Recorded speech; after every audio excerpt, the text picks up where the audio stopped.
Dear friends, in the month of February of 1941, Maximilian Kolbe, a Franciscan priest, was put in the Auschwitz death camp in Poland.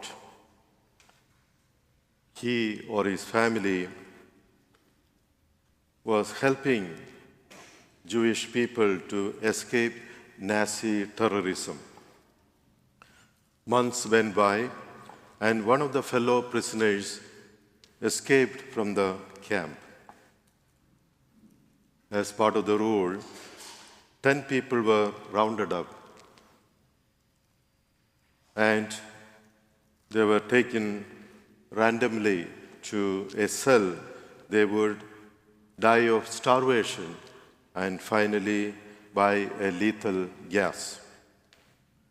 This was a warning against any future escape attempts.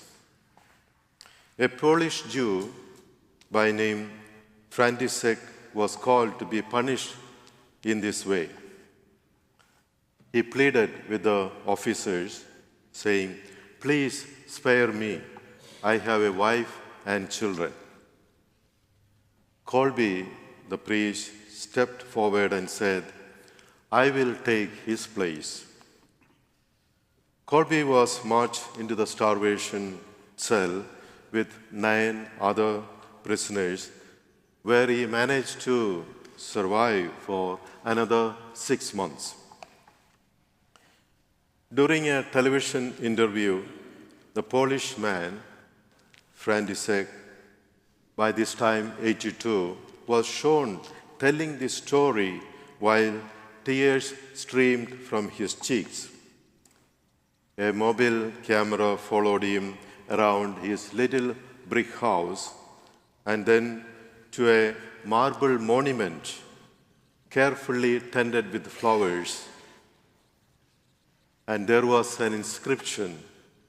The inscription read, "In memory of Maximilian Kolbe, he died in my place."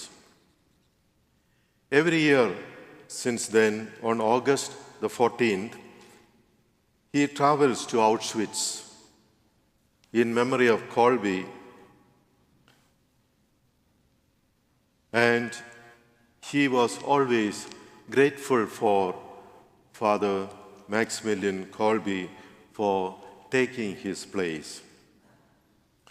What Jesus said about the nature of true love in John chapter 15, verse 13, became a real-life example for this man. Greater love has no one than this, to lay down one's life for his friends. As per the Gospels, Jesus spoke 7 words from the cross. This fourth and central word of Jesus on the cross is a prayer taken from Psalm number 22. My God, why have you forsaken me?"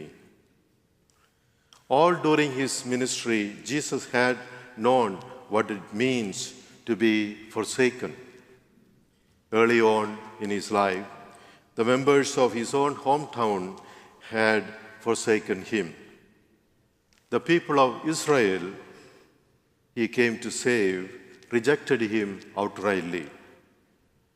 But in every such instance, Jesus always found time to be in communion with his heavenly Father and found his strength and courage to continue his mission on earth. But now, even God seems to have forsaken him or abandoned him, permitting him to experience the ultimate pain and the intensity of rejection and loneliness in human life.